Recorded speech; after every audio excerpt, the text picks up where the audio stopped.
ஜனநாயகம் திரைப்படம் இணையத்தில் வெளிக்கான நிலையில் படத்தின் காட்சிகளை பகிர்ந்தால் சட்ட நடவடிக்கை எடுக்கப்படும் என பட தயாரிப்பு நிறுவனத்தின் சட்ட ஆலோசகர் எச்சரித்துள்ளார்.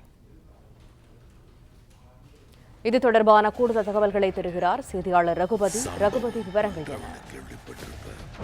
வணக்கம். இயக்குனர் ஹெச் வினோத் இயக்கத்தில் விஜயின் கடைசி திரைப்படமான ஜனநாயகன் திரைப்படம் இணையத்தில் வெளியான நிலையில் படத்தின் காட்சிகளை பகிர்ந்தாலோ அல்லது பகிரப்பட்டாலோ சட்டப்படி நடவடிக்கை எடுக்கப்படும் என படத்தின் தயாரிப்பு நிறுவனமான கேவின் புரொடக்ஷனின் சட்ட ஆலோசகர் மூலம் அறிவிப்பை ஒன்று வெளியிட்டுள்ளார்கள். பல கோடி ரூபாய் முதலீட்டில் தயாரிக்கப்பட்ட இந்த திரைப்படம் திரையரங்கு, சேட்டலைட், OTT மற்றும் வணிக ரீதியாக மிகப்பெரிய மதிப்பை கொண்டுள்ளது.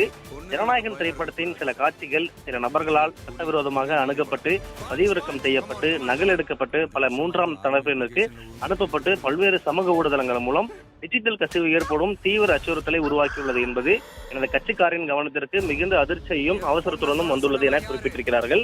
ஜனநாயகன் திரைப்படத்தின் கசிந்த காட்சிகள் அல்லது காணொலிகள் WhatsApp, Telegram, Instagram, Facebook, X, YouTube, இணையதளங்கள் மற்றும் டொரண்ட்கள் அல்லது வேறு எந்த டிஜிட்டல் ஊடகங்கள் வழியாகவும் பதிவிறக்கம் செய்வது, அனுப்புவது, பகிர்வது, பதிவேற்றுவது, மீண்டும் பதிவிடுவது, சேமிப்பது அல்லது பரப்புவது என ஒரு கடுமையான குற்றச்செயல் மற்றும் பதிப்புரிமை மீறலாகும் என்றும் இதில் சம்பந்தப்பட்ட ஒவ்வொரு நபரும் தனித்தனியாக குற்றவியல் நடவடிக்கைகளுக்கு உட்படுவார்கள் என்றும் இதன் மூலம் தெரிவிக்கப்பட்டிருக்கிறது. ஜனநாயகன் திரைப்படத்தின் காட்சிகளை சட்டவிரோதமாக பதிவிறக்கம் செய்து அனுப்பிய நபருக்கு எதிராக எமது கட்சிக்காரர் ஏற்கனவே உரிய சட்ட நடவடிக்கையை தொடங்கியுள்ளார். மேலும் இத்தகைய சட்டவிரோத பரப்பியலில் ஈடுபட்ட அனைத்து நபர்களுக்கும் எதிராக மேலதிக நடவடிக்கைகள் அதிகமாக எடுக்கப்படும் என்றும் குறிப்பிட்டிருக்கிறார்கள்.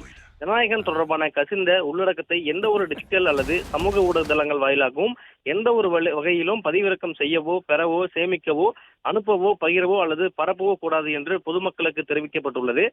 இனிமேல் இது போன்ற செயல்களில் ஈடுபடும் எவரும் அதன் விளைவுகளுக்கு தங்கள் சொந்த பொறுப்பில் உடனடி உரிமையியல் மற்றும் குற்றவியல் நடவடிக்கை எதிர்கொள்ள நேரிடும் என்றும் அந்த தரப்பில் தெரிவிக்கப்பட்டிருக்கிறது.